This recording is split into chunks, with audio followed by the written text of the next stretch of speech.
Hello, hello, hello! Bienvenue dans ce 5e épisode de mon carnet de bord tricot. J'ai failli mettre crochet, mais on va pas se mentir, j'ai encore que du tricot à vous montrer. Le crochet commence à me manquer pas mal, mais bon, bref, c'est un autre sujet. De retour de vacances, j'ai 2-3 trucs à vous montrer avant de partir.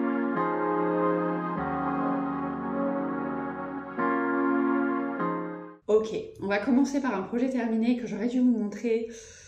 Oh, bah, il y a bien 3 semaines maintenant, je pense. En fait, c'est un patron que j'ai créé exclusivement pour le programme Niten Yoga en version Yin édition qui a du coup commencé il y a 3 semaines. Donc, une fois que les membres avaient découvert le patron, je pouvais tout à fait vous le montrer. Bon, bah, on va pas se mentir, j'étais un peu naze, c'est aussi pour ça que je suis partie en vacances. Et du coup, j'ai un peu oublié. Bref. Les choses sont réparées, j'ai écrit un article de blog tout à l'heure avec tout plein de photos pour les détails et les explications. J'ai publié le patron sur Ravelry parce que j'avais oublié de le faire. Et du coup, je me suis dit que c'était une bonne occasion de vous montrer cette petite paire de chaussettes. Alors, hop, la voici. Donc si vous voulez vraiment plus de photos et voir les chaussettes portées, je vous invite à du coup regarder l'article de blog. Tous les liens, comme d'hab, zone de description sous la vidéo. Alors, pour la petite histoire, ce patron, il est disponible en fait en 3 versions. Celle que vous voyez là, c'est la version avancée. Il existe une version débutant et une version intermédiaire.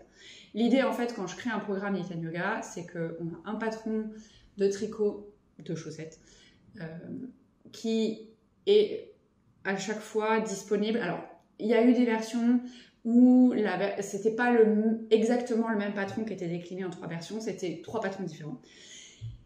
2 patrons différents, je crois. Et depuis l'édition de cette année, qui était pas une version Yin, qui était une version avec du yoga dynamique et aussi du Yin, j'avais fait un seul patron et en fait, en fonction des options choisies par les gens, on avait des niveaux plus ou moins débutants ou jusqu'à avancés. Et donc, j'ai repris ce principe-là pour le patron que je vous présente aujourd'hui. Donc, la version débutant, c'est pour les gens qui n'ont jamais tricoté de chaussettes. Donc, il s'agit d'un patron le plus simple possible. Alors, au niveau de la construction, c'est un patron de chaussette, donc il y a toutes les étapes. Il se tricote dans tous les cas du mollet vers la pointe du pied. Et du coup, il est en jersey, parce qu'on ne veut pas rajouter de difficultés supplémentaires autres que les différentes techniques pour tricoter la chaussette. Donc, monter les mailles de façon élastique, réaliser un talon, construire la pointe du pied, fermer en grafting. Enfin voilà, c'est vraiment le focus de la version débutant, c'est je veux tricoter ma première paire de chaussettes en jersey. Voilà. La deuxième version, c'est des gens qui ont déjà tricoté des chaussettes, mais qui ne sont pas encore très très sûrs d'eux et qui ont besoin d'un patron qui ne soit pas trop compliqué, pas trop prise de tête. Après, ça marche aussi si on a déjà tricoté plein de chaussettes et juste qu'on veut une version pas trop prise de tête.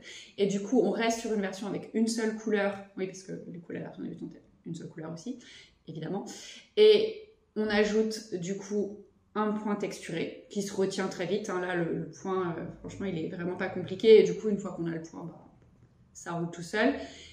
Ça permet aussi éventuellement d'apprendre d'autres techniques de chaussettes selon ce qu'on a déjà tricoté. Et la version avancée, on a rajouté une deuxième couleur, donc qui est utilisée au niveau des côtes pour faire des côtes bicolores, au niveau du talon pour un talon renforcé en 2 couleurs et une pointe de pied renforcée, du coup, en 2 couleurs aussi, avec, donc du coup, c'est des techniques de jacquard, tout simplement. Donc, voilà, c'est 3 niveaux de difficulté. Ça permet aussi de pouvoir réutiliser le patron en faisant d'autres paires de chaussettes qui ne soient pas toujours les mêmes, ce qui est plutôt, je trouve intéressant quand on a un patron d'avoir plusieurs options pour pouvoir le réutiliser de façon différente.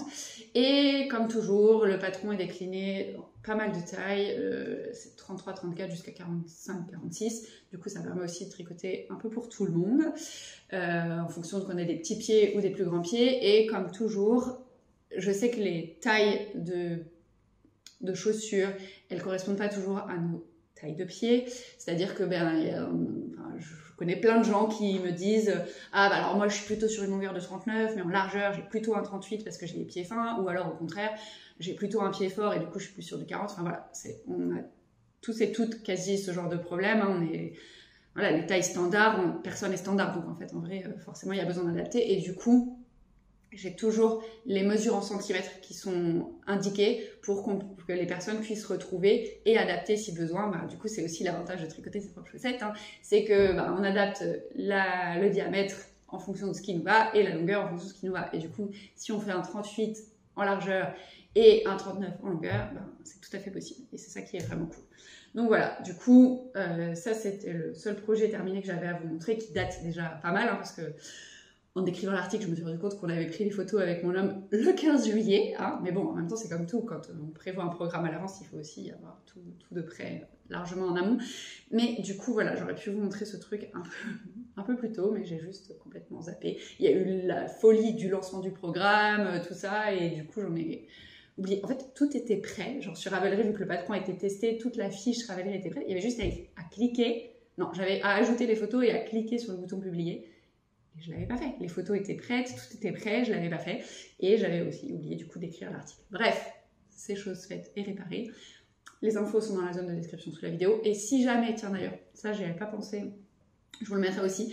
Si vous ne voyez pas du tout de quoi je parle quand je parle du programme Knit & Yoga, je vous mets un lien pour avoir les infos. Et comme ça, du coup, si c'est quelque chose qui vous intéresse et que vous ne voulez pas manquer la prochaine édition, ou en tous les cas être tenu au courant du lancement de la prochaine édition, vous pouvez vous inscrire sur une liste d'attente. En attendant que le programme revienne, j'envoie chaque mois un petit truc, ou sur du tricot, ou sur du yoga en fonction. Donc il ne faut vraiment pas hésiter. Et je vous prévois un truc de fou en fait l'année prochaine. J'ai un projet qui est en train de grandir dans ma tête.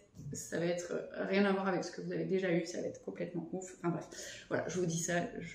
Pour l'instant, tout n'est pas encore bien mis en place, mais il y a quelque chose qui se trame.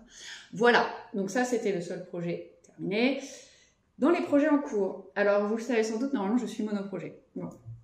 Il s'avère que j'ai accepté d'aider une amie à faire un test de tricot de chaussettes et que pour partir en vacances, je ne voulais pas tricoter des chaussettes, j'avais envie de faire autre chose. Je vous l'avais dit avant de partir, j'avais commencé un gilet, donc j'ai emmené ce gilet.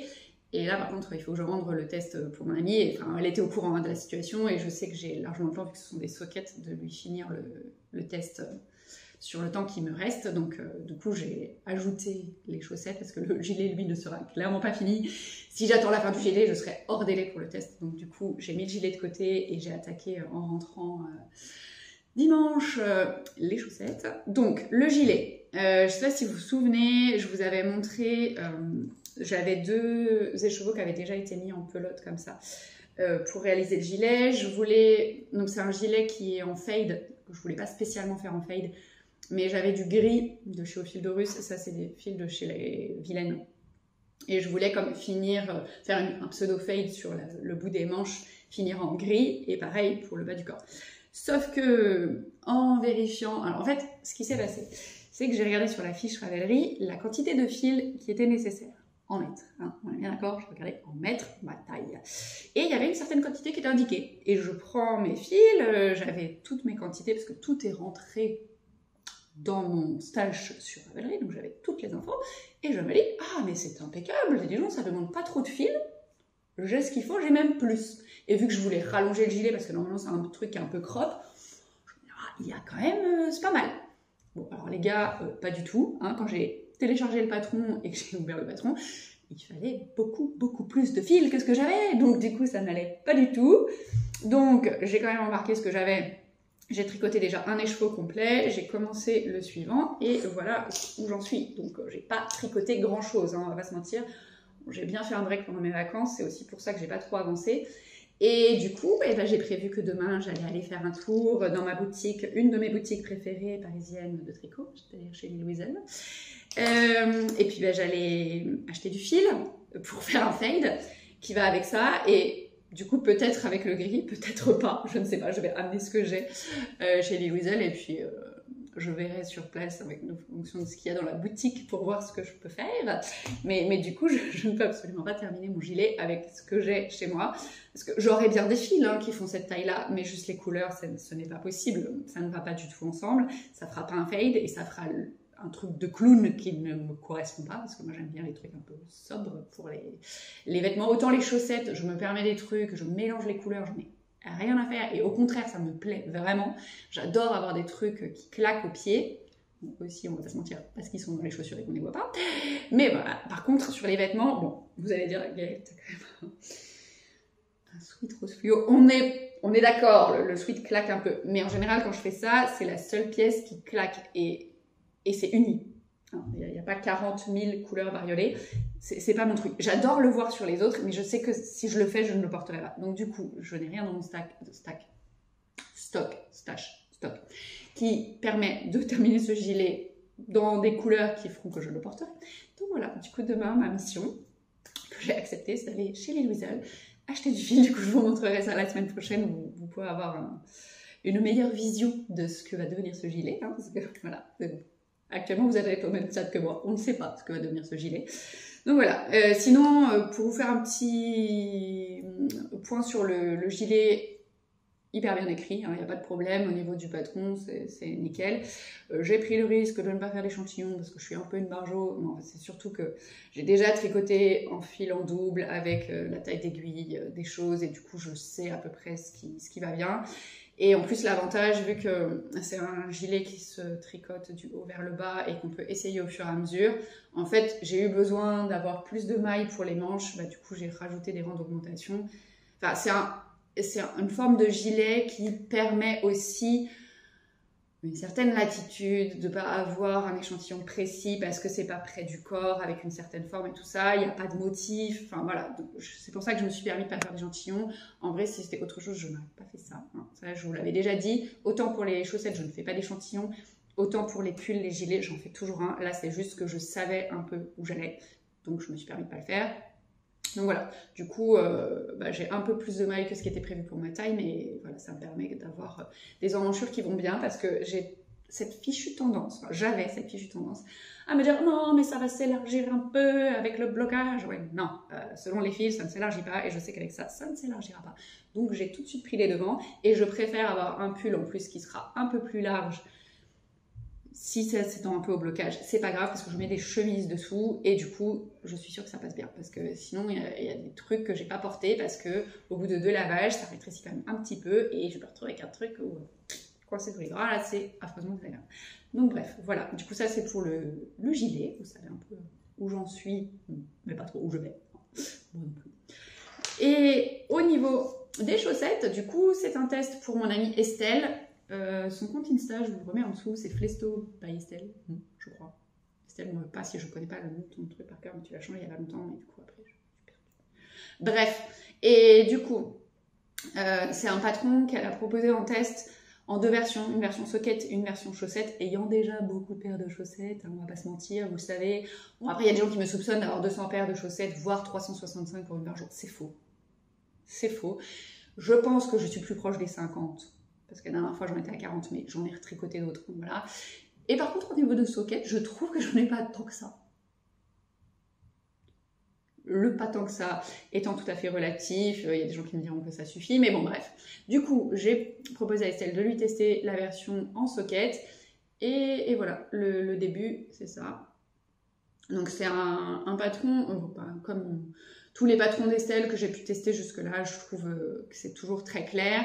Alors évidemment, vu que je n'ai pas tricoté pendant mes vacances et que le test avait commencé juste avant mes vacances, il y a des gens qui ont un peu essuyé les plâtres sur 2-3 trucs, mais je crois que j'ai vu 2-3 coquilles, mais vraiment rien de fou. Parce qu'Estelle est quand même très, très studieuse, je trouve, et enfin, tous ses patrons sont très carrés, donc il y a assez peu de coquilles quand on réalise le test, et ça c'est plutôt cool. Bon, après c'est le jeu aussi du test, hein, qui est des fois des choses qui ne vont pas et qu'il faut refaire, mais là avec Estelle il n'y a pas trop de surprises là-dessus. C'est ce qu'elle avait mis, le point se retient très facilement et c'est vraiment le cas. C'est un motif qui est sur 4 rangs, franchement ça, il va tout seul. Ça je l'ai fait oui, hier on était dimanche, j'ai commencé le matin, j'avais quasi fini la pointe de pied avant de partir donner cours. Et puis dans la soirée, devant 2 épisodes d'une série, j'ai tricoté cette partie-là du motif. Donc, puis un motif ce matin. Donc vraiment, ça va très vite à faire. Donc c'est aussi pour ça que je savais que des sockets avec un motif qui se retient bien, je pouvais tout à fait tenir les délais du test. Donc voilà, du coup, je vais essayer de finir ça cette semaine, comme ça je serai tranquille et je pourrai reprendre mon gilet. Donc voilà, du coup, je ne suis pas monoprojet pour cette petite semaine sur laquelle nous sommes. Mais bon. c'est pour la bonne cause, c'est pour tester un patron pour mon amie Estelle. Donc, voilà. Du coup, je vous mettrai plus tard toutes les photos avec quand j'aurai tout fini, tout ça, et puis le lien pour acheter le patron quand Estelle décidera de le publier, parce que je sais plus trop. Il faut que je finisse pour la fin de la semaine une chaussette, je pense pouvoir faire les deux. Et du coup, ça devra être publié la semaine d'après. Enfin, en tous les cas, je vous tiendrai au courant. Évidemment, comme toujours, il y aura un article de blog, j'en parlerai dans l'épisode de Carnet de bord. Voilà, vous ne devriez pas passer au travers. Il y aura des photos sur Insta, sur Facebook, peut-être un Reels, même en vidéo, et du coup, une vidéo sur TikTok. Bref, je suis sur beaucoup trop de réseaux sociaux, les gens, beaucoup trop.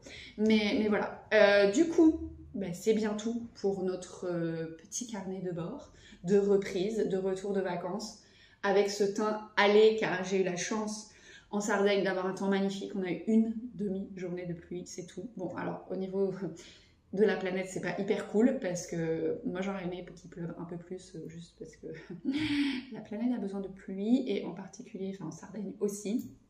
Même si j'ai trouvé que c'était quand même plutôt vert par rapport à la Corse où on était allé en septembre l'année dernière et que j'avais trouvé beaucoup plus sèche. Bref, je vais pas vous faire un topo je vous l'avais déjà dit avant de partir. Si vous vouliez voir des photos, elles sont toujours d'ailleurs sur mon compte Insta. Donc si vous avez besoin de prendre un shot de mer bleue, on dirait les Caraïbes, c'est tellement beau. Mais allez-y, voilà, comme ça vous aurez votre petite dose de mer et de soleil par procuration. Moi j'aime bien regarder mes photos de vacances, et même celles des autres d'ailleurs, c'est pour ça aussi que moi je publie les miennes, c'est que j'aime beaucoup regarder celles des autres, et du coup je me dis que potentiellement des gens qui aiment regarder les miennes, parce que ça permet de faire rêver et de voir d'autres choses et tout ça, quand on est dans son petit quotidien, dans sa petite vie de tous les jours, et c'est bien. Voilà. Ok, je vais m'arrêter là pour notre carnet de bord de la semaine. Je vous souhaite du coup une très très belle semaine. N'hésitez pas à me raconter en commentaire ce que vous êtes en train de tricoter ou de crocheter en ce moment. C'est toujours un plaisir de savoir ce que vous faites. J'aime beaucoup, ça me donne aussi des idées parfois. Et voilà, je pense que j'ai fait le tour. J'avais proposé une FAQ, mais en fait, il y avait les questions qui sont tombées, c'était des choses dont j'avais prévu de parler.